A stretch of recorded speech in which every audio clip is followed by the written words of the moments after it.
Sa.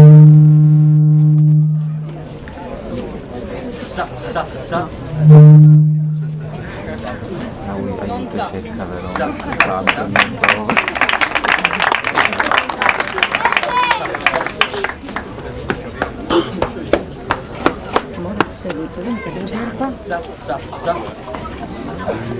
Oh. Andiamo. Oh.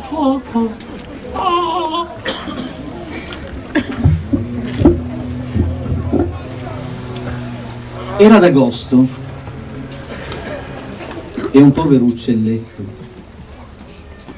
ferito dalla fionda di un maschietto, andò per riposare l'ala offesa sulla finestra aperta di una chiesa. Dalle tendine del confessionale il parroco intravide l'animale, ma pressato dal ministero urgente rimase intento a confessare la gente.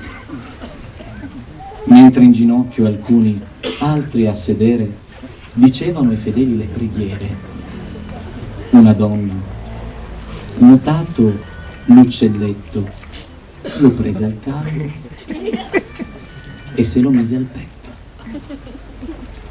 D'un tratto un cinguettio ruppe il silenzio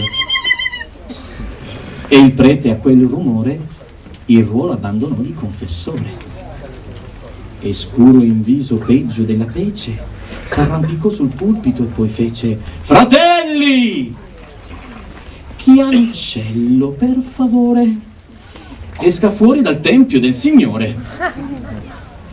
I maschi, un po' stupiti a tal parole, lenti s'accinsero ad alzare le suole. Ma il prete, a quell'errore madornale, fermi! Gridò: mi sono espresso male, rientrate tutti e statemi a sentire. Solo chi ha preso l'uccello deve uscire. A testa bassa, la corona in mano, 100 donne s'alzarono piano ma mentre se ne andavano, ecco allora che il parroco strillò: sbagliate ancora! Rientrate tutte quante, figlie amate, che io non volevo dire quel che pensate. Ecco, quello che ho detto torno a dire: solo chi ha preso l'uccello deve uscire.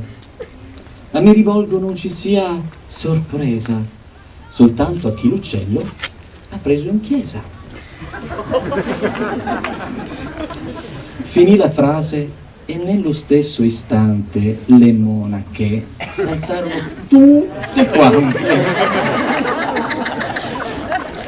e con il volto pieno di rossore lasciavano la casa del Signore. Oh, Santa Vergine! Esclamò il buon prete, fatemi la grazia se potete. Poi, senza fare rumore, dico, piano piano, s'alzi soltanto chi ha l'uccello in mano.